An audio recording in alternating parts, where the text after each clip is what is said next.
بسم اللہ الرحمن الرحیم۔ آج ہم انشاءاللہ عز و جل علم صرف کی بنیادی باتیں جانیں گے۔ تعارف علم صرف، سبق نمبر 1۔ علم صرف کا تعارف۔ علم صرف میں ایک لفظ سے دیگر الفاظ بنانے کے قواعد بیان کیے جاتے ہیں۔ علم صرف میں کیا ہوتا ہے بیان کر رہے ہیں۔ علم صرف میں ایک لفظ سے دیگر الفاظ بنانے کے قواعد بیان کیے جاتے ہیں۔ ایک لفظ سے دیگر الفاظ کس طرح بنائیں، اس کے قواعد علم صرف میں بیان کیے جاتے ہیں۔ اس کی وضاحت کر رہے ہیں، جیسے ضربن مارنا سے ضربا مارا اس ایک مرد نے، یضربو مارتا ہے یا مارے گا وہ ایک مرد، ضاربن مارنے والا۔ دیکھیے ضربن ایک لفظ ہے، اس کا معنی ہے مارنا۔ ضربن کا معنی ہے مارنا، اس سے بنا ضربا، دوسرا لفظ بنا، اور اس کا معنی ہے مارا اس ایک مرد نے۔ اور یضربو بھی اسی سے بنا، یضربو کا معنی ہے مارتا ہے یا مارے گا وہ ایک مرد۔ دیکھیے ضربن سے الگ الگ الفاظ بن رہے ہیں اور ان کا معنی بھی الگ الگ ہے۔ تو جس علم میں ایک لفظ سے دیگر الفاظ بنانے کے قواعد بیان کیے جاتے ہیں کہ ایک لفظ سے دیگر الفاظ کس طرح بنائیں، یہ قواعد جس علم میں بیان کیے جاتے ہیں اسے کہتے ہیں علم صرف۔ اس کو بیان کیا کہ علم صرف میں ایک لفظ سے دیگر الفاظ بنانے کے قواعد بیان کیے جاتے ہیں، جیسے ضربن مارنا سے ضربا مارا اس ایک مرد نے، یضربو مارتا ہے یا مارے گا وہ ایک مرد، ضاربن مارنے والا۔ اب یہاں سے علم صرف کی اہمیت بیان کر رہے ہیں۔ علم صرف پڑھ کر فائدہ کیا ہوگا، کیوں پڑھیں علم صرف، بیان کر رہے ہیں۔ قرآن، حدیث، اسلامی احکام، عقائد و نظریات پر مشتمل تقریباً تمام کتب عربی میں ہیں۔ ہم عربی سیکھ کر قرآن و حدیث سمجھ کر عمل کر کے دنیا و آخرت میں سرخرو ہو سکتے ہیں، کیونکہ قرآن و حدیث، اسلامی احکام اور عقائد و نظریات پر مشتمل تقریباً کتابیں عربی زبان میں ہیں۔ اگر ہم عربی سیکھیں گے تو پھر ان کتابوں کو پڑھ پائیں گے۔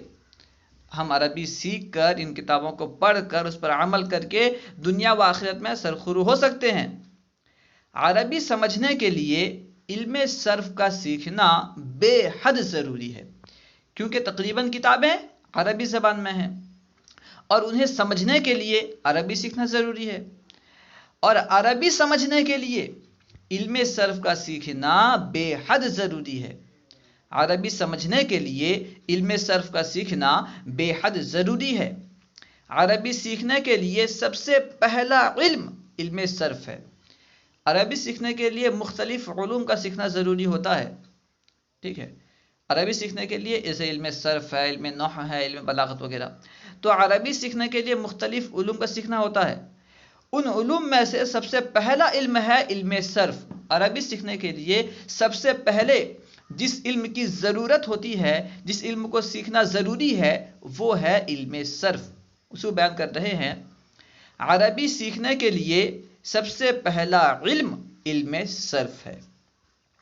اگر علم صرف کو نہ سیکھا جائے تو الفاظ کی شناخت اور الفاظ سے دیگر الفاظ کی بناوٹ اور ان کے معنی سمجھ نہ آنے کی وجہ سے ترجمہ قرآن و حدیث میں غلطی ہو سکتی ہے۔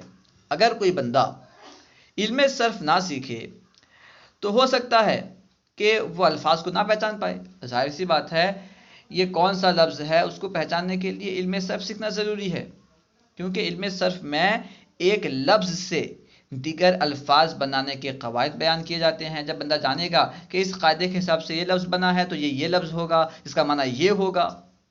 اگر کوئی بندہ علم صرف نہ سیکھے تو وہ صحیح طرح سے الفاظ کو پہچان نہیں پائے گا، الفاظ کی شناخت نہیں کر پائے گا، اسی طرح ایک لفظ سے دوسرا لفظ نہیں بنا پائے گا اور معنی میں گڑبڑی کرے گا۔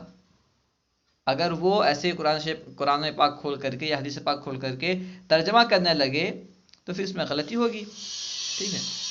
بیان کیا کہ اگر علم صرف کو نہ سیکھا جائے تو الفاظ کی شناخت اور الفاظ سے دیگر الفاظ کی بناوٹ اور ان کے معنی سمجھ نہ آنے کی وجہ سے ترجمہ قرآن و حدیث میں غلطی ہو سکتی ہے. اسی وجہ سے تو بہت سارے لوگ گمراہ ہوئے، کیونکہ انہوں نے بس تھوڑا بہت پڑھ لیا اور سمجھے کہ ہم مجتہد بن گئے، قرآن پاک لے کر کے خود سے ترجمہ کرنا بیٹھ گئے اور جگہ جگہ ٹھوکر کھائے. علم صرف کا واضح یعنی علم صرف کو بنانے والا کون ہے؟ علم صرف کو سب سے پہلے کس نے بنایا؟ بیان کر رہے ہیں دور اسلاف میں ہر نحوی بہترین صرفی بھی ہوتا تھا. ایک علم ہے علم نحو. ٹھیک ہے. عربی سیکھنے کے لیے اس کا بھی سیکھنا ضروری ہے، لیکن اس کا مرتبہ علم صرف کے بعد ہے. علم صرف کے بعد علم نحو کو سیکھنا چاہیے. تو جو نحو کا امام ہوتا ہے، جو نحو کا ماہر ہوتا ہے، اسے کہتے ہیں نحوی. تو پہلے کے دور میں، پہلے کے جو اسلاف تھے، وہ جو بھی نحوی ہوتے تھے وہ صرفی بھی ہوتے تھے. ٹھیک ہے. بیان کرتے ہیں کہ دور اسلاف میں ہر نحوی بہترین صرفی بھی ہوتا تھا. ٹھیک ہے. دور اسلاف میں ہر نحوی بہترین صرفی بھی ہوتا ہے، لیکن اہل علم حضرات اس علم کا واضح معاذ بن مسلم کو قرار دیتے ہیں. اس علم کا واضح کس کو قرار دیتے ہیں؟ معاذ بن مسلم. اس نام کو اچھی طرح یاد کر لیں، کیونکہ آپ جو علم پڑھ رہے ہیں اس کا بنانے والا کون ہے، اگر یہی معلوم نہیں ہوگا تو کیا فائدہ. کوئی پوچھ لے گا کہ آپ جو علم پڑھ رہے ہیں یہ بتاؤ تو اس کا واضح کون ہے، اس کا بنانے والا کون ہے، تو بتا نہیں پائیں گے. یہ بنیادی بات ہے.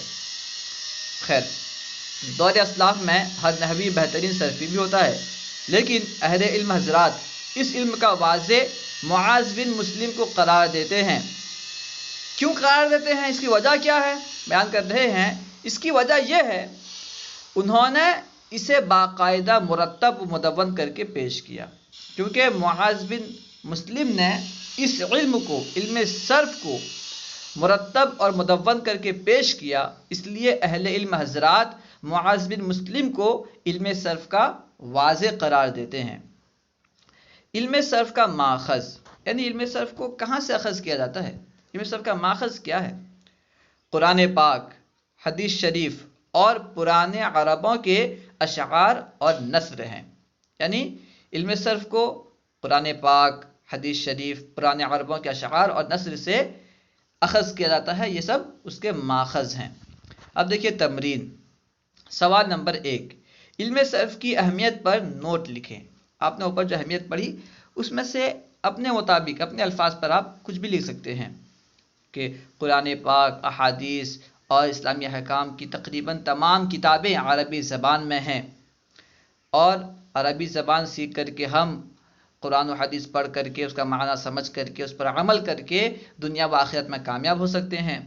اور عربی زبان سیکھنے کے لیے سب سے پہلے علم صرف کا سیکھنا ضروری ہے. اگر کوئی بندہ علم صرف نہ سیکھے تو الفاظ کی صحیح طرح شناخت نہیں کر پائے گا، الفاظ کو صحیح طرح پہچان نہیں پائے گا، ایک لفظ سے دیگر الفاظ نہیں بنا پائے گا، صحیح طرح معنی نہیں سمجھ پائے گا اور ترجمہ کرنے میں غلطی ہوگی. تو اس لیے علم صرف کا سیکھنا بہت ضروری ہے. اس طرح آپ نوٹ لکھ سکتے ہیں. سوال نمبر 2، علم صرف کے واضح کون ہے؟ علم صرف کے واضح معاذ بن مسلم ہے. سوال نمبر 3، علم صرف کا ماخذ کیا ہے؟ علم صرف کا ماخذ قرآن پاک، حدیث شریف، پرانے عربوں کے اشعار اور نثر ہیں. السلام علیکم ورحمۃ اللہ وبرکاتہ.